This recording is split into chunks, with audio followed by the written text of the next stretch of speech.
Hello friends, welcome to B series. நம்ம இன்னைக்கு எந்த படத்தை பற்றி பார்க்க போகிறோன்னா, அக்லீஸ்ன்ற படத்தை பற்றி தான் பார்க்க போகிறோம். இது செப்டம்பர் மாதம் 2024 வந்த படம் இது. இந்த படத்தில் எல்லாருக்கும் ஒரு வாய்ப்பு தராங்க. என்ன வாய்ப்புனா, அவங்களுடைய 16வது வயசில் ஒரு ஆப்ரேஷன் பண்ணிக்கலாம். அந்த ஆப்ரேஷன் மூலயமா அவங்க ரொம்ப அழகாகவும் எங்காவும் வாழ்நாள் முழுக்க இருப்பான். அவங்களெல்லாம் பிரிட்டிஷ்ன்னு சொல்லி சிட்டிஸ்ன்னு ஒரு இடத்துல இருப்பாங்க. இந்த 16 வயசுக்கு கீழே இருக்காங்கள, அதாவது இந்த ஆப்ரேஷன் செய்யாதவங்க, அவங்களெல்லாம் அக்லிஸ்ன்னு சொல்லி இந்த படத்தில் சொல்லி காட்டுவாங்க. இதில் ஒருத்தி தான் நம்ம ஹீரோயின் டேலி. பேரிஸுங்கிறவன் டேலியோட பெஸ்ட் ஃப்ரெண்ட். அவன் நாளைக்கு தன்னுடைய 16வது பிறந்தநாள் அடைய போகிறான். அதனால் இவங்க 2 பேரும் ஒன்றா நின்று பேசிகிட்டு இருக்காங்க. இவங்க அந்த ஒரு பாலத்தில் இருந்து சிட்டிஸ்ன்னு இடத்துல வந்து எப்படி பேரிஸ் டேலிகிட்ட சொல்கிறான், நீ கொஞ்சம் ஜாக்கிரதையா இரு, உனக்கு இன்னும் 3 மாதம் தான் ஆப்ரேஷன் செய்கிறதுக்கு, நல்லா கவனமாக இருந்துக்கோன்னு சொல்லிட்டு அவனும் கிளம்புறான். நம்ம ஹீரோயினும் இங்கேருந்து கிளம்புறாங்க. அவங்க இடத்துக்கு போகிறாங்க. அடுத்த நாள் காலையில் இந்த அக்லிஸ்கரான ஒரு ஸ்கூலில் டாக்டர் கேபிளுக்கு அறிமுகமாகறாங்க. அங்கே தான் இந்த யாரெல்லாம் அந்த தேதி அன்னைக்கு ஆப்ரேஷன் பண்ண போகிறாங்களோ அவங்கள எல்லாத்தையும் டாக்டர் கேபிள் முன்னாடி வர வச்சு ஒரு கிராண்ட் வெல்கமோட அந்த ஆப்ரேஷன் தேட்டருக்கு கூப்பிட்டு போகிறாங்க. டேலி பெரிஸ் ஒரு வாட்டி கடைசி ஒரு கட்டி பிடிச்சிக்கிறான். இவன் கண்டிப்பாக அடுத்த 3 மாதம் வந்து சந்திக்கிறேம்மா, ஆனால் இவன் சந்திக்கவே மாட்டான். டேலிக்கு உடனே என்னுடைய பழைய நினைவு, அதாவது இவனும் பேரிஸும் சந்திப்பான்னு நினச்சி வைப்பார். அதுக்கப்புறம் படத்தை திடீர்னு பார்த்தா நம்ம பேரிஸுக்கு திடீர்னு கையில் ஒரு வெட்டுக்காயம் ஏற்படும். அதை பார்த்துட்டு நம்ம ஹீரோயின் உடனே தன் கையை வெட்டிக்கிட்டு 2 பேரும் ஒரே மாதிரியான தழும்போட சேர்ந்து சுற்றிட்டு இருப்பாங்க. இந்த படத்தில் நாட்கள் உருண்டோடுது. நம்ம பாரிஸ் பயல்கிட்டருந்து எந்த ஒரு ரெஸ்பான்ஸும் வந்த மாதிரி தெரியவே இல்லை. இவ்வளோ பொறுமை தாங்காமல் அவளோட இடத்துல இருந்து தப்பிச்சு இந்த சிட்டின்ற இடத்துக்கு போக ஒரு அந்த பாலம் தாண்டி வழியாக போகிறா. அங்கே திடீர்னு போகிறப்ப ஒரு மாஸ்க் கிடைக்குது. அந்த மாஸ்கை போட்டோன்னே இவன் அப்படியே அந்த ஹாலோகிராமிக்குதால் அப்படியே அழகான சட்டை அதோட வந்து அழகாக மாறிட்டா. இவ்வளோ அந்த சிட்டியில் வாழ்கிறவங்க மாதிரியே இவ்வளோ மாறிட்டா நம்ம டேலி. அந்த இடத்துல ரொம்ப சந்தோஷமாக அந்த ட்ரெஸ்ஸோட போகிற சுற்றிக்கிட்டு இருக்கப்ப நம்ம பாரிஸ் பையன் கண்ணா மாட்டேங்கிறான். இவளை பார்த்து, ஏன்டா என்னை பார்க்க வரேன்னு, எனக்கு பார்க்க வர்றதுக்கு எந்த ஒரு அவசியமும் இல்லை, நீ இங்கே வந்தால் புரிஞ்சுப்பேன்னு சொல்லி கேட்குறப்ப இவளுக்கு ஒரே மன வருத்தமாக இருக்குது. இவன் அப்படியே கையை பார்த்தா அவன் கையில் இருக்க தழும்பும் மறைஞ்சு போச்சு. அந்த சமயத்தில் இவளை தேடி அங்கே இருக்க கார்டியன்ஸ் எல்லாம் வந்து இவ பிடிக்க வந்துடுறாங்க. ஏன்னா இவன் இங்கே வர்றதுக்கு அனுமதியே கிடையாது. இவன் உடனே அங்கே இருக்க ஒரு ஜாக்கெட்டை மாட்டிட்டு டக்குன்னு பாடியிலேருந்து குதிக்கிறா. அது பஞ்சி ஜம்பிங் ஜாக்கெட்டா. அதனால் அதை போட்டோடனே கீழே இல்லாமல் டமால் குதிச்சு எங்கெங்கேயோ போயிட்டு அந்த பாலத்துக்கிட்ட போகிறப்ப போலீஸில் மாட்டி வைமான்னு நினைக்கிறப்ப அவள் திடீர்னு ஃப்ரெண்டு ஒருத்தி ஷேன்னு சொல்லி ஒருத்தி வரா. அவள் அந்த ஸ்கேட் போர்டு வச்சுருக்கா, அதை காற்றுலேயே பறக்கிற மாதிரி. அது மூலயமா இவங்க 2 பேரும் அங்கேருந்து தப்பிச்சு வந்துடுறாங்க. சேவும் டேலியும் அவங்க காலேஜ் இருக்க கிச்சனில் போய் இருக்க கப்பி எக்காத்துலாம் நின்றுக்கிட்டு இவங்க 2 பேர் பேசிக்கிறவா தெரியுது. இவங்க 2 பேர்த்துக்கும் ஒரே நாளில் தான் பிறந்த நாள் இருக்குது. இதை கேட்டு 2 பேரும் ரொம்ப சந்தோஷம் அடைஞ்சிட்டு அடுத்த நாள் காலையில் 2 ஸ்கேட் போர்டாக கொண்டு வந்துட்டு நம்ம டேலிக்கும் எப்படி செய்கிறதுன்னு சொல்லி கொடுக்க வரா. அதுக்கப்புறம் அவள் ஃப்ரெண்டு வேற ஒருத்தி ஒரு புக்கு கொடுத்தேன்னு சொல்லி கொடுக்க வரா. அந்த புக்கு வந்து இந்த சிட்டியை பற்றி வெளியே ஸ்மோக்குன்ற ஒரு இடத்த பற்றின புக்கு. அது டேலி உடனே இந்த ஸ்மோக்குங்கிறதெல்லாம் உண்மையா சொல்லிட்டு அவளோட இந்த புக்கை ஷேர்ட் வாங்கிட்டு நான் கொஞ்ச நாள் படிச்சுட்டு வந்து தரேன்னு சொல்லிட்டு போகிறா. அடுத்த நாள் வந்து இவங்க 2 பேரும் இந்த ஸ்கேட் போர்ட் ட்ரைனிங் பண்ணமோ இவங்க அப்படியே எந்த மாதிரி முகம் இருந்தால் நமக்கு அழகாக இருக்கும்னு சொல்லி கம்ப்யூட்டரில் வச்சு பார்த்துட்டு ரொம்ப நாட்கள் போய்கிட்டே இருக்குது. அப்படியே கொஞ்சம் கொஞ்சமாக நம்ம டேலியும் இந்த ஸ்கேட் போர்டை கற்றுக்கும் எப்படி ரைட் பண்ணணும் செய்கிறா. அந்த புக்கையும் படித்து முடிக்கிறான். அப்படியே அதை நம்ம ஷேட்டையும் திருப்பி அந்த புக்கை ரிட்டர்னும் பண்ணுறாவா. டேலிகிட்ட சொல்கிறா, நான் உன்ட்ட ஒரு ரகசியம் சொல்ல போகிறேன், நீ ஆனால் இது யார்கிட்டையும் சொல்லக்கூடாது. இந்த ஸ்மோக்குங்கிறது ஒரு உண்மையான ஒரு இடம் தான், நான் அந்த இடத்துக்கு தான் போக விரும்புகிறேன், எனக்கு இந்த ஆப்ரேஷன் செய்ய விரும்பலைன்னு சொல்லி நம்ம டேலிகிட்ட நம்ம சொல்கிறா. நம்ம இதான் என்னுடைய கடைசி அட்வென்ச்சராக இருக்கும், நீ என்னோட அதை வந்து கலந்துக்கணும்னு சொல்லி நம்ம வந்து நம்ம டேலியே வற்புறுத்துறா. அதுக்கு நம்ம டேலியும் ஒத்துக்கிறா. இவங்க 2 பேருமே சிட்டியை விட்டு வெளியே வந்துட்டாங்க. வெளியே வந்ததுக்கப்புறம் வந்து நான் ஸ்மோக்குக்கு போக போகிறேன், நீயும் கூட வா டேலிங்க. நம்ம டேலியும் மறுக்கிறா. சரி நானாவது போகிறேன் ஸ்மோக்குக்கு, உனக்கு எப்போ வரணும்னு தோணுதோ நீ அப்போ கண்டிப்பாக வரணும் டேலி, உனக்கு மட்டும் புரிகிற மாதிரி நான் ஒரு ரூட் மேப் போடுறேன்னு சொல்லி நம்ம வந்து நம்ம டேலிக்கு ஒரு ரூட் மேப் கொடுக்குறா. அதுக்கப்புறம் இவ வந்து ஸ்மோக்குக்கு போக நம்ம டேலி திரும்ப சிட்டிக்கே வரா. சிட்டிக்கு வந்ததுக்கப்புறம் இவள எல்லாரும் தன்னுடைய 16வது ஆ பிறந்தநாள் வரப்போ ஆப்ரேஷன் செய்றாங்க. இவளும் அது மாரி செய்றதுக்கு போறா. ஆனா, இவள மட்டும் செய்ய விடவே இல்ல. இவள எங்கேயோ தனியா கூட்டு போறாங்க. டாக்டர் கேபிள், "நம்ம சேவ காணோம் டாலி. அவ உன்னோட தோழி தானே! எங்க போனான்னு தெரியல. அதனால அவ கிடைக்கிற வரைக்கும் உன்னுடைய ஆப்ரேஷன் நடக்காதுன்னு" சொன்னோனே, இவ ரொம்ப வருத்தத்துக்கு போயிடுறா. உடனே பேரிஸ் வந்து இவள ஆறுதல் படுத்த சொல்றான். "ஏன்னு அவ எங்க போயிருப்பான்னு உனக்கு தெரிஞ்சத நம்ம கேபிள் கிட்ட சொல்லு. அப்படி சொன்னா நீ அவள காப்பாத்துற மாரி தான் இருக்கும்." டேலியும் ஷேவ் வந்து ஸ்மோக்குக்கு தான் போயிருக்கான்னு சொல்லி நம்ம கேபிள்ட்ட சொல்லிருவா. அதனால கேபிள் வந்து டேலிய திரும்ப ஸ்மோக்குக்கு காமிச்சு, "நீ அவங்களோட ஒரு ஆளா போயிட்டு, எனக்கு நீ வந்து சிக்னல் குடுக்கணும்னு" சொல்லி ஒரு கீ செயின குடுப்பா. கீ செயின்ல ஒரு நெக்லஸ குடுப்பா. நம்ம டேலியும் ஸ்மோக்குக்கு கிளம்பி போயிருவா. இந்த ஸ்மோக்குங்கிறது என்ன இடம்னா, இந்த சிட்டிக்கு அப்படியே எதிரான இடம். ரொம்ப இயற்கையான பகுதி. மக்கள் இயற்கையா வயசாவாங்க. அவங்களுடைய உண்மையான அழகு இருக்கும். அவங்களுக்கு நோய் எதுனாலும் வரலாம். அவங்களுக்கு தேவையான சாப்பாட அவங்களே சமைச்சுப்பாங்க. எல்லாம் அங்க பண்டமாற்று முறையில நடக்கும். அதுதான் தி ஸ்மோக்குன்னு சொல்லுவாங்க. அதுக்கு தலைவன் தான் டேவிட்டுங்கிறவன். கேபிள் டேலிட்ட என்ன சொல்லியிருப்பான்னா, டேவிட்டுங்கிறவன் நம்ம ஷேவ பிரெயின் வாஷ் பண்ணி அங்க கூட்டிட்டு வந்துட்டான். அங்க ஷேவ வந்து கொடுமைப்படுத்துறாங்கன்னு சொல்லி நம்ம கேபிள் வந்து டேலிட்ட சொல்லி ஏமாத்தி அனுப்பிச்சு விட்டுருப்பா. உண்மையா டேவிட்டுங்கிறவன் தான் இந்த படத்தோட ஹீரோவே. நம்ம பெரிஸ கேட்டாங்க. கேபிள் வந்து "பெரிஸ் இன்னும் அழகா மாத்த போறேன். அதுக்கு இன்னும் ஆப்ரேஷன் பண்ண போறேன்னு" சொல்லி கேட்க, "சரி பண்ணுங்க மேடம்னு" சொல்லி நம்ம பெரிஸும் ஒத்துப்பான். அப்படியே இந்த பக்கம் வந்து பார்த்தா, நம்ம டேலி வந்து ஒரு பூக்களான இடத்துல தூங்கிட்டு இருப்பா. திடீர்னு பார்த்தா அந்த இடம் கொழுந்து விட்டு எரியும். அந்த இடத்துல தான் நம்ம டேலி டேவிட்டையும் சந்திப்பா. டேவிட் டேலிட்ட இருக்க எல்லா ட்ராக்கரையும் டீஆக்டிவேட் பண்ண உடனே கேபிளுக்கு தெரிஞ்சிரும். இவன் வந்து டேவிட்டோட கான்டாக்ட் வச்சுக்கிட்டான்னு. அதுக்கப்புறம் டேவிட் வந்து இவன் அவங்களோட டீமோட கூட்டு போவான். அங்க இவ ஷேவ பார்த்தோன்னே 2 பேரும் ரொம்ப ஹாப்பி ஆயிருவாங்க. அந்த இடத்துல தான் கிராய்ன்றவன அறிமுகப்படுத்துறாங்க. கிராய்ங்கிறவன் டேவிடோடைய ஆருயிர் நண்பன். டேலியும், ஷேவும் ரொம்ப சந்தோஷமா இருந்துச்சு பேசிக்கிறாங்க. அப்ப டேலி கேட்குறான், "உன்ன யாரும் நீங்க துன்பப்படுத்தலைல்ல?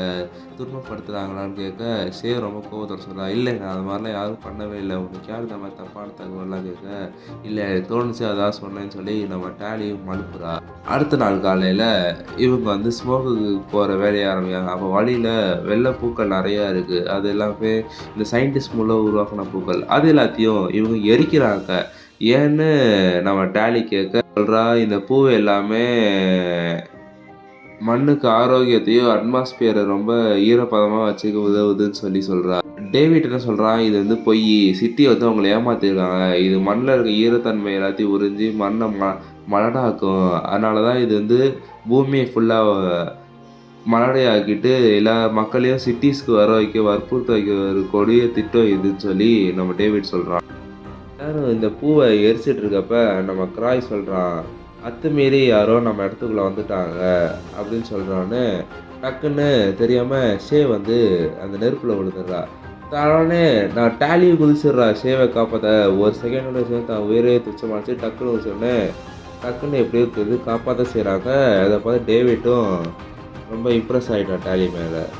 நம்ம டேலி யார் சொல்றது உண்மை, யார் சொல்றது பொய்ங்கிறதே தெரியாம, நம்ம கேபிள் சொன்னது உண்மையா, பொய்யா, இல்ல டேவிட் சொன்னது உண்மையா, பொய்யாங்கிறதுலவே ரொம்ப குழப்பத்துல இருக்கா. அடுத்த நாள் காலையில நம்ம டேலிய டேவிட் வந்து ஸ்மோக்குக்கு கூட்டுட்டு வரான். அங்க எல்லாமே ரொம்ப வினோதமா இருக்கு. ஏன்னா, அங்க இத்தன நாளா ரோபோட் செஞ்ச சாப்பாட சாப்பிட்டு, இங்க மனுஷன் உண்மையான உரப்போட சுவையோட சாப்பாட சாப்பிடுறப்ப எல்லாம் வித்தியாசமா இருக்கு. அதுவும் இல்லாம, அவ இத்தன நாளா வேலை செஞ்சதே கிடையாது. அவ ஆனா அங்க வேலை செஞ்சாகணும். அங்க வேலை செஞ்சு தான் ஒவ்வொரு நாளும் சாப்பிடுறது எல்லாமே கிடைக்குங்கிறப்ப, அவளுக்கு எல்லா அனுபவமும் வரும். பிடிச்சிருக்கு, வித்தியாசமாவும். ஆனாலும் நம்ம கிராய் பயலுக்கு அவ மேல ஒரு மாரி கடுப்பாவும், சந்தேகமாவே இருக்கு. ஏன்னா, அவ சிட்டிலருந்து வந்தவ. திடுதிப்புன்னு ஏன் அங்கருந்து இப்படி ஓடி வரணும்னு சொல்லி கடுப்பா இருக்கு. அப்படியே இங்கிட்டு பார்த்தா, நம்ம டேவிட் பையன் டாலிக்கு எப்படி அம்பு சுடணும்னு சொல்லி சொல்லிக் குடுத்துட்டு இருக்கான் இந்த சைடு. டாலிக்கு ரொம்ப வேலை செஞ்சு கையில ரொம்ப காய்ச்சி போயிருக்கும். அத பார்த்து டேவிட் வந்து அவனுடைய சொந்த கையுறைய நம்ம டாலிக்கு பரிசா குடுப்பான். இந்த பக்கத்துல நம்ம டேவிட்டோட ஃப்ரெண்டு கிராய் அவன் வந்து இந்த பூக்கள் எரிக்கிறதுக்குலாம் போயிருப்பான். அந்த நேரத்துல அவங்க ஜஸ்ட் மிஸ்ல வந்து இந்த சிட்டி காட்ஸ்லேருந்து தப்பிச்சு பொழச்சு வந்திருப்பாய்ங்க. அப்படியே இங்கிட்டு பார்த்தா நம்ம டேலி ஷே கிட்ட சொல்கிறா இது மாதிரி டேவிட் எனக்கு க்ளவுஸ் கொடுத்தான். உடனே ஷே வந்து அவனுக்கு உனக்கு ரொம்ப பிடிச்சிருக்கு, அதனால தான் இந்த க்ளவுஸ் ஒன்று கொடுத்தாங்க, ஏன்னா இங்கே யாரும் அவங்களோட பொருள் சும்மாலாம் கொடுக்க மாட்டாங்கன்னு சொல்கிறான். அப்படியே டேலியும் டேவிட்டும் பேசிக்கிட்டே வராங்க. டேவிட் அப்படியே அவங்க அம்மா அப்பா பற்றி பேசுகிற டேலிக்கு அம்மா அப்பாவே கிடையாதுன்னு அவள் சொல்கிறா. டேவிட் உடனே அவங்க அப்பா அம்மாவை அறிமுகப்படுத்துகிறான். அவங்க 2 பேரும் இந்த சிட்டியில் முன்னாடி இருந்தவங்க கேவோட ஒன்றா வேலை செஞ்சவங்கன்னு சொல்கிறாங்க. டேவிடோடைய அப்பா அம்மா தான் டேலிக்கிட்டே வேலையாங்க. இந்த பிரிட்டியாகிற ஆப்ரேஷன் வந்து பிரிட்டியாகிறது நோக்கம் கிடையாது, இந்த பிரிட்டியாகிறவங்களுடைய மூளையோடைய யோசிக்க திறனை குறைக்கிறது தான் அதோட முக்கியமான வேலையே. எங்கள் அப்பாவும் அம்மாவும் முன்னாடி இது மாதிரி ஃபிட்டியாக தான் இருக்காங்க. அதுக்கப்புறம் இவங்க திரும்ப ஆப்ரேஷன் பண்ணி நாங்கள் நார்மலான மக்களாக மாறிட்டோம், ஏன்னா எங்களால் யோசிக்க முடியாததை தெரிஞ்சோடனே நாங்கள் இது மாதிரி மாறிட்டோம் சொல்கிறாங்க. இப்போ எல்லா சிட்டியில் இருக்க மக்களையும் இது மாதிரி மாற்றணும்னா அதுக்கு ஒரு காம்பவுண்ட் தேவைப்படுது, அடுத்து சிட்டியில் தான் அந்த காம்பவுண்ட் இருக்குதுன்னு சொல்லி டேவிட் அப்பா அம்மா சொல்கிறாங்க. டேடி ரொம்ப மனசு உடைஞ்சு போகிறா, ஏன்னா கேபிள் சொன்ன இவ்வளோ கேவலமான பொய்யெல்லாம் நம்பிட்டோமேன்னு சொல்லி ரொம்ப மனசு உடைஞ்சு போகிறா. அப்படியே அவள் கொடுத்த செயினையும் நெருப்பை தூக்கி போட்டுடுறா.